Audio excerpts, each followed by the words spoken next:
Hello friends, आपका हमारे YouTube channel पर हार्दिक स्वागत है। आज हम लोग आरआरबी में जितनी भी नंबर सिस्टम से क्वेश्चन आए हुए उनको सॉल्व करेंगे। आइए पहला क्वेश्चन देखते हैं। 4 अंकों वाली सबसे बड़ी संख्या को 40 और 52 से विभाजित करने पर प्रत्येक स्थिति में शेषफल 34 आता है, तो वह संख्या क्या है। यहाँ देखिए, पहला ऑप्शन आपका है 9846, 9814, 9814, 99 एंड 80। आप यहाँ पे देखिए 34 पे आता है, तो पहले आप 34 माइनस करके देखिए कि अगर कोई भी संख्या अगर किसी ऐसी संख्या से विभाजित है जिसका इकाई का अंक 0 है, तो उस संख्या का इकाई का अंक भी 0 होना चाहिए। यहाँ पर जब आप 9846 में से 34 माइनस करेंगे, यहाँ से देखिए, तो क्या आपका इकाई का अंक 0 आएगा? नहीं आएगा, ये तो 2 आएगा। तो ये आपका आंसर यहीं से गलत हो जाएगा, इसको आप कट कर दीजिए। यहाँ से भी देखिए, आप 34 माइनस करें, 10 में 4 जाएगा 6, क्या आपका 0 आया? नहीं, तो ये भी आपका ऑप्शन गलत हो गया। अब आइए इन दो क्वेश्चन को देखते हैं, दो ऑप्शन को देखते हैं।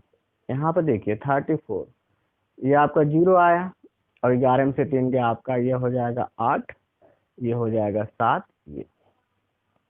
अब अगला ऑप्शन देख लेते हैं 9914, इसमें से अभी आप 34 माइनस करके देख लीजिए। 0, 11 में 3 गया, 8, ये भी आपका 8 हो जाएगा। ठीक है। अगर कोई भी संख्या अगर 52 से विभाजित है, तो वह इसके फैक्टर से भी विभाजित होगी। 13 चौका 52, 13 से भी विभाजित होना चाहिए। यहाँ पर 13 7 51 और 13 13 5 65, ये संख्या आपके 13 से विभाजित नहीं हो रही है, तो ये आंसर भी, ये ऑप्शन भी आपका गलत हो जाएगा।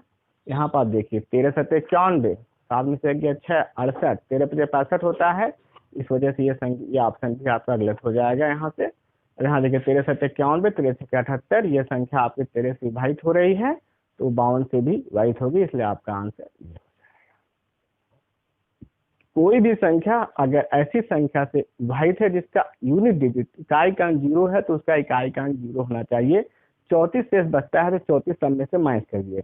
यहाँ देखिए, जैसे ही आप इस संख्या में 34 माइनस करेंगे, 6 में से 4 गया 2, मगर इकाई का अंक यहाँ पर तो आपका 2 आ रहा है, 0 आना चाहिए, तो ये ऑप्शन आपका गलत हो जाएगा यहीं से। यहाँ फिर देखिए 10 में 4 गया 6, मगर इकाई का अंक 0, ये भी हो जाएगा गलत। यहाँ पे देखिए दो ऑप्शन आपके ऐसे हैं जिनमें 0 आ रहा है, तो यहाँ पे देखिए 9780 और ये हो जाएगा 9880। अब यहाँ 52 से विभाजित है, तो इसका मतलब क्या होता है, इसके फैक्टर से भी तो विभाजित होना चाहिए। 13 चौका 52, जब 13 से आप डिवाइड यहाँ करेंगे, तो जब 13 से आप इसको 13 से 91 हो जाएगा, और 13 5 65, 68 नहीं होगा। यहाँ पर देखिए 9880, आप पूरा देख लीजिए।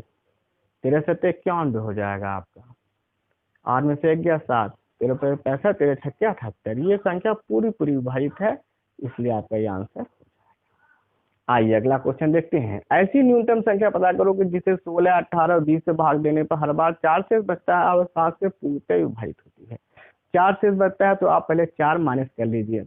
यहाँ से देखिए 4 माइनस कर लीजिए, यहाँ से भी देखिए 4 माइनस, यहाँ से भी देखिए 4 माइनस, यहाँ से भी देखिए 4 माइनस।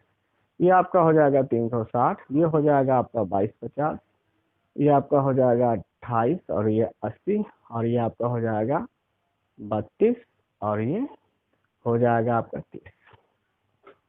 अगर कोई संख्या 16 से विभाजित है, तो वह इसके फैक्टर से भी विभाजित होगी। 4 चौक 16, 4 चौके 16, 4 से भी विभाजित होना चाहिए। क्या 30 4 से विभाजित है? 4 से विभाजित का नियम यही है, अगर संख्या का अंतिम 2 अंक 4 से विभाजित है, तो वह संख्या भी 4 से विभाजित होगी। क्या 30 4 से विभाजित है? नहीं, तो ये आपका आंसर गलत हो जाएगा। क्या 50 4 से विभाजित है? नहीं, तो ये भी ऑप्शन आपका गलत हो जाएगा। अब आपके पास बचे दो ऑप्शन, 28, 84 और 364। यहाँ पर आप देखिए, जब 16, 18 और 20 का जब आप एलसीएम निकालेंगे, तो आपका हो जाएगा यहाँ पे 16, यहाँ पर आपका 16 है, यहाँ पर 20 है। तो यहाँ पर आप देखिए 4 चौके 16 हो जा रहा है, 4 पंजे 20। यहाँ से ऑलरेडी एक 4 है, तो यहाँ से इसको कट कर देंगे। 4 चौके 16, 16 5 80 हो जाएगा। अब 80 और 18 को जब आप लेंगे, इसमें देखिए ऑलरेडी आपका 80, और ये हो जाएगा आपका 9 दूनी 18। यहाँ पर आप देख रहे हैं, यहाँ पर ऑलरेडी एक 2 इसमें है, तो 8 9 72, ये आपका हो जाएगा 720, मगर ये एलसीएम से भी छोटा है, इसलिए ये ऑप्शन गलत हो जाएगा। अब आपका ऑप्शन ये हो जाएगा 28 84।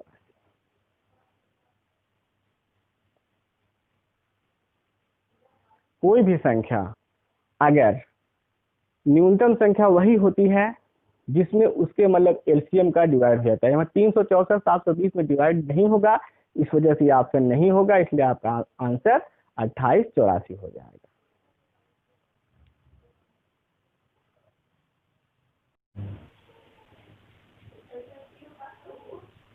आइए अगला क्वेश्चन देखते हैं। वह छोटी छोटी संख्या ज्ञात करो जिसे 5, 10, 12, 15 से विभाजित करने पर प्रत्येक स्थिति में शेषफल 2 आता है तथा 7 से विभाजित करने पर कोई शेषफल नहीं आता है।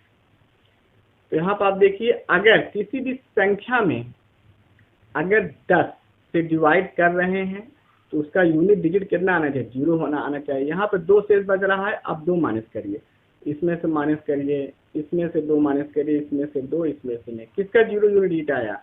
इसका आया, तो ये आपका आंसर हो जाएगा कि कोई भी संख्या अगर ऐसी संख्या से विभाजित है जिसका यूनिट डिजिट इकाई का अंक 0 है तो उसका इकाई का अंक 0 होना चाहिए। यहाँ पर आपका सिर्फ एक ही डिजिट ऐसा है जिसका इकाई का अंक 0 आ रहा है, इस वजह इसलिए आपका आंसर यही होगा। यहाँ पर देखिए इकाई का अंक 0 नहीं आ रहा, यहाँ पर भी इकाई का अंक 0 नहीं आ रहा, यहाँ पर भी नहीं 0 आ रहा, यहाँ पर 2 में से 2 जाएगा 0, इसलिए आपका ये आंसर। आइए, यदि x 3 y 3 11 से विभाजित है तो सबसे छोटी प्राकृतिक संख्या का मान बताइए। अगर 11 से विभाजितता के नियम यही है कि विषम स्थानों का अंकों का योग और सम स्थानों का अंकों का योग या तो 0 होना चाहिए या 11 का मल्टीपल होना चाहिए। यहाँ पर देखिए x 3 और ये आपका 9 3। यहाँ पर देखिए विषम स्थान पे आपको पहले ये संख्या लिख लीजिए, x 3 9 3। यहाँ पर आप देखिए विषम स्थान पर आपके x है, यहाँ पर हो जाएगा x प्लस 9 और ये हो जाएगा माइनस, सम स्थान पर आपका 3 प्लस। अब यहाँ पे देखिए, या तो आपको इसको 0 करना है या तो 11 का मल्टीपल होना चाहिए। विषम स्थानों का अंकों का योग और सम स्थानों का अंकों का योग या तो 0 होना चाहिए या तो 11 का मल्टीपल होना चाहिए।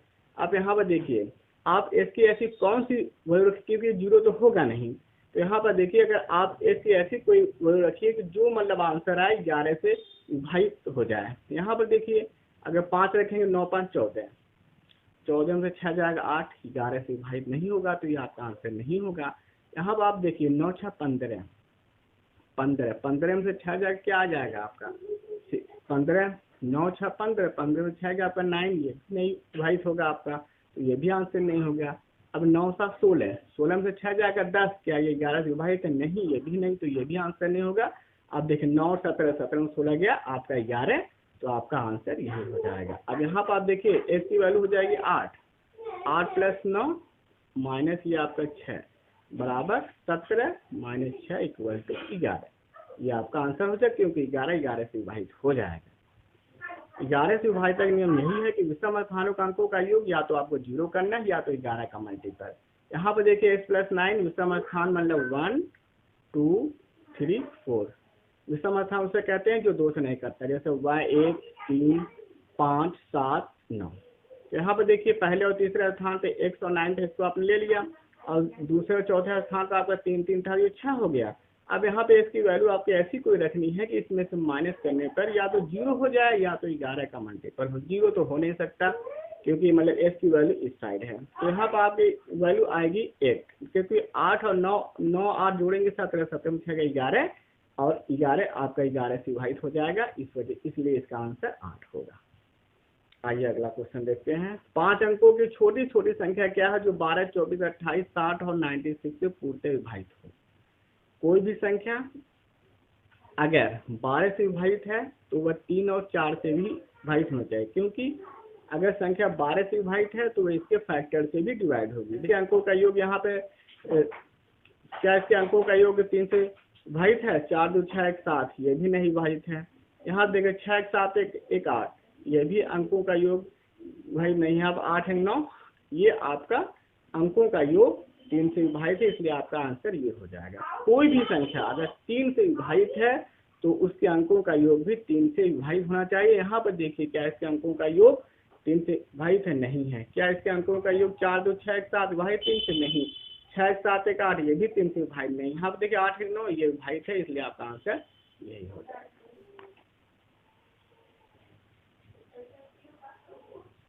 आइए अगला क्वेश्चन देखते हैं। वह छोटी छोटी संख्या ज्ञात करो जिसे 5, 10, 12, 15 से विभाजित करने पर प्रत्येक स्थिति में शेषफल 2 आता है तथा 7 से विभाजित करने पर कोई शेषफल नहीं आता है। तो यहाँ पर आप देखिए, अगर किसी भी संख्या में अगर 10 से डिवाइड कर रहे हैं तो उसका यूनिट डिजिट कितना आना चाहिए? 0 होना आना चाहिए। यहाँ पर 2 शेष बच रहा है, आप 2 माइनस करिए, इसमें से माइनस करिए, इसमें से 2 माइनस करिए, इसमें से 2, इसमें से नहीं। किसका 0 यूनिट डिजिट आया? इसका आया। तो ये आपका आंसर हो जाएगा कि कोई भी संख्या अगर ऐसी संख्या से विभाजित है जिसका यूनिट डिजिट में इकाई का अंक 0 है तो उसका इकाई का अंक 0 होना चाहिए। यहाँ पर आपका सिर्फ एक ही डिजिट ऐसा है जिसका इकाई का अंक 0 आ रहा है, इस वजह से आपका आंसर यही होगा। यहाँ पर देखिए इकाई का अंक 0 नहीं आ रहा, यहाँ पर भी इकाई का अंक 0 नहीं आ रहा, यहाँ पर भी नहीं 0 आ रहा, यहाँ पे 2 में से 2 जाएगा 0, इसलिए आपका ये आंसर।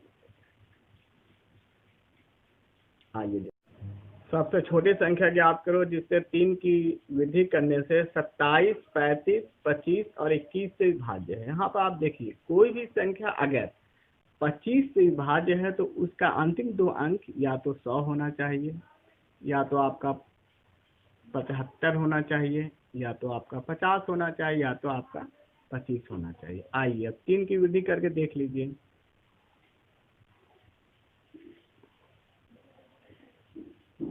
यहाँ पर आपको देखिए, यह आपका 47, 25 हो जाएगा। यहाँ पर आपका देखिए अंतिम इसका 2 अंक 25 है, तो इसका मतलब ये 25 से आपका विभाज्य है। यहाँ पर आप देखिए, ये आपका 28 हो जाएगा, ये आपका 31 हो जाएगा, ये आपका 34 हो जाएगा।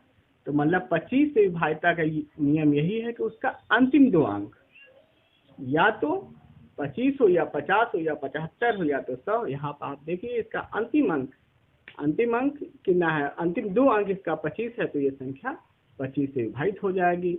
अगर कोई संख्या 25 से विभाजित है तो वह इसके फैक्टर से भी विभाजित होगी, मतलब कि 5 से भी विभाजित होगी। और कोई भी संख्या 5 से तभी विभाजित होगी जब उसका यूनिट डिजिट या तो 0 हो या तो 5। यहाँ पर आप देख लीजिए इसका यूनिट डिजिट 5 है, तो ये संख्या 25 से विभाजित होगी। यही आपका आंसर हो जाएगा। 12, 15, 20, 54 से पूर्णतः विभाजित होने वाली 4 अंकों की सबसे बड़ी संख्या क्या है? यहाँ पर आप देखिए, कोई भी ऐसी संख्या से विभाजित है जिसका इकाई का अंक 0 है तो उसका भी इकाई का अंक 0 होना चाहिए। अगर संख्या 20 से विभाजित है तो यहाँ पर आप देखिए इसका इकाई का अंक 0 है तो इसका भी इकाई का अंक 0 होना चाहिए, इसका भी, मगर ये है नहीं, तो ये आपका ऑप्शन होगा ही नहीं। इन दोनों को पहले कर दीजिए। यहाँ पर देखिए इकाई का अंक 0, यहाँ पर भी इकाई का अंक 0 है। अगर कोई संख्या 12 से विभाजित है तो वह इसके फैक्टर 12 का फैक्टर आपका होता है 3 चौका 12। 3 से भी होनी चाहिए विभाजित, तो 4 से भी होनी चाहिए विभाजित। 3 से विभाजित का नियम यही है कि अगर अंकों का योग 3 से विभाजित है तो वह संख्या 3 से विभाजित होगी। आइए इसके अंकों का योग देख लें। 7 2 9 9 18, ये 3 से विभाजित होगी। 9 9 18 तो 27, ये भी 3 से विभाजित होगी। मगर 4 से करे क्या 4 से 90 विभाजित होता है? नहीं, तो ये आपका आंसर ऑप्शन हो जाएगा गलत, और 4 5 के बीच ये आपका आंसर हो जाएगा सही। आइए एक बार फिर समझिए, कोई भी संख्या अगर ऐसी संख्या से विभाजित है जिसका यूनिट डिजिट मतलब इकाई का अंक 0 है तो उसके भी इकाई का अंक 0 होना चाहिए। यहाँ पे इकाई का अंक 0 नहीं, तो ये आपका आंसर नहीं होगा। यहाँ पर भी इकाई का अंक 0 नहीं है, तो ये भी ऑप्शन नहीं होगा। अगर संख्या 12 से विभाजित है तो वह इसके फैक्टर से भी तो विभाजित होनी चाहिए। 12 का फैक्टर 3 चौक 12। अगर 3 से विभाज्यता का नियम यही है कि उसके अंकों का योग 3 से विभाजित होना चाहिए। यहाँ पर आप देखिए 7 2 9 9 18, ये 3 से विभाजित हो रहा है। 9 9 18, 18 और 9 27, ये भी विभाजित हो रहा है। मगर 4 से जब विभाज्यता का नियम यही है तो उसके अंतिम अंक, किसी भी संख्या का अगर अंतिम दो अंक अगर विभाजित है तो वह संख्या भी 4 से विभाजित होगी। यहाँ पे इसका अंतिम 2 अंक 20 है तो ये 4 से विभाजित हो रहा है। यहाँ पे देखिए इसका अंतिम 2 अंक 90 है, ये 4 से विभाजित नहीं हो रहा है, इसलिए आपका आंसर ये हो जाएगा। आइए, दो संख्याओं का योगफल 20 और गुणनफल 91, तो उनके व्युत्क्रमों का योगफल क्या होगा?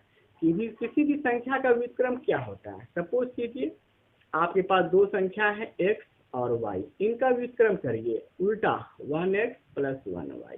यहाँ पे देखिए ये हो जाएगा x और ये प्लस y, तो यहाँ पे हो जाएगा xy। मतलब किसी भी संख्या का व्युत्क्रमों का योग, व्युत्क्रम क्या होता है? अंकों का योग बटे गुणनफल, अंकों का योग बटे गुणनफल। तो यहाँ पर आप देखिए अंकों का योगफल बटे गुणनफल, तो यहाँ पर अंकों का योग कितना है आपका 20 और गुणनफल आपका कितना है 91। तो ये आपका आंसर है।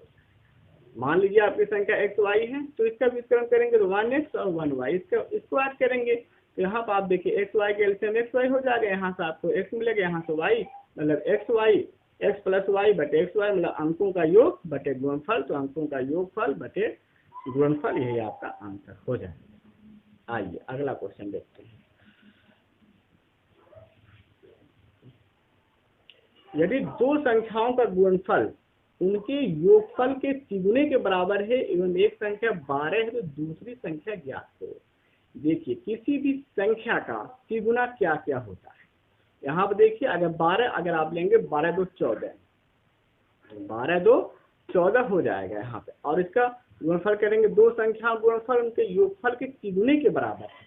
मतलब सपोज कीजिए अगर आप 12 यहाँ पे ऑप्शन 2 ले रहे हैं तो 12 2 14, अब 12 दूना 24, क्या ये इसका तिगुना है? नहीं, तो ये आपका आंसर नहीं होगा। यहीं से आप कर दीजिए। अब यहाँ पे समझ लीजिए 12 एक संख्या पर दूसरी संख्या ज्ञात कीजिए। दूसरी संख्या आपने सपोज की 3 लिया, तो दोनों करिए गुणनफल, 12 3 है 36। अब 12 और 3 करेंगे 15, योगफल भी करना है आपको, तो क्या यह इसके तिगुने के बराबर है? नहीं, तो ये भी आपका आंसर नहीं होगा। अब यहाँ 12 12 चौके 48 और 12 4 16, क्या ये इसका तिगुना है? हाँ, ये 16 3 या 48, तो यही आपका आंसर हो जाएगा। एक बार फिर समझिए, एक संख्या 12 है, सपोज दूसरी संख्या आपने 2 लिया, तो इसका गुणनफल करेंगे 12, इसको पहले ऐड करिए 12 2 14, फिर इसका करेंगे गुणनफल 12 दूना 24, क्या ये इसका तिगुना है? नहीं है, तो ये आपका आंसर नहीं होगा। फिर यहाँ पे देखिए 12, यहाँ देखिए 12 के 36 और 12 और 3 ऐड करेंगे 15, क्या ये इसका तिगुना है? नहीं है, तो ये भी आपका आंसर नहीं होगा। अगर 12 और 4 जोड़ेंगे तो 12 चौका 48 हो जाएगा, और 12 4 जोड़ेंगे 16, क्या ये इसका तिगुना है? हाँ, ये इसका तिगुना है, तो ये आपका आंसर। आइए अगला क्वेश्चन देखते हैं। एक दो अंकों की संख्या अपने अंकों के योग की 4 गुनी है। यहाँ पर देख लीजिए कौन, यदि संख्या में 27 जोड़ा जाए तो अपने अंकों के योग की 7 गुनी हो जाती है, वह संख्या क्या है? यहाँ पर देखिए 4 ये 24 है, इसके अंकों का योग कितना है? 6 6 तो 24, हाँ ये फर्स्ट कंडीशन फॉलो कर रही है। 2 और 1 3 3 चौक 12, ये भी 4 गुना है। 8 4 12 12 चौक 48, ये भी 4 गुना है। 6 3 9 9 चौके 36, ये भी 4 गुना है। अब संख्या में हम 27 जोड़ के देखिए। आप जैसे ही आप देखिए इसमें आप 27 जोड़िए, इसमें भी जोड़ दीजिए, इसमें भी जोड़ दीजिए, इसमें भी 27 आप सबका जोड़ दीजिए। देखिए क्या हो रहा है। आप जब आप जोड़ेंगे इसमें क्या 7 4 11, ये आपका 51 हो रहा है, ये आपका 7 ये 39 हो रहा है, ये आपका जोड़ेंगे 7 8 15, ये आपका 4 2 6 75 हो जाएगा, ये 7 6 13 हो जाएगा, ये 63। इसमें देख किसी भी संख्या का 7 गुना 7 9 63 होता है। किसी भी संख्या का तिगुना क्या होता है? 63 होता है, न कि 51 नहीं होता है। 39 भी किसी संख्या का तिगुना नहीं, 7 गुना नहीं होता है। 75 भी किसी संख्या का 7 गुना नहीं होता है, केवल 63 होता है, 7 गुना 63। इसलिए आपका आंसर यही हो जाएगा। सुनाया, तो इसलिए आपका आंसर यही होगा। किसी भी संख्या का तिगुना, किसी भी संख्या का 7 गुना केवल आपका 63 होता है, न कि कोई चीज। तो यहाँ पर आप देखिए, तो वह अपने अंकों के योग के साथ, तो वह संख्या क्या है? तो वह संख्या आपकी 36 हो जाएगी। यही आपका आंसर हो जाएगा।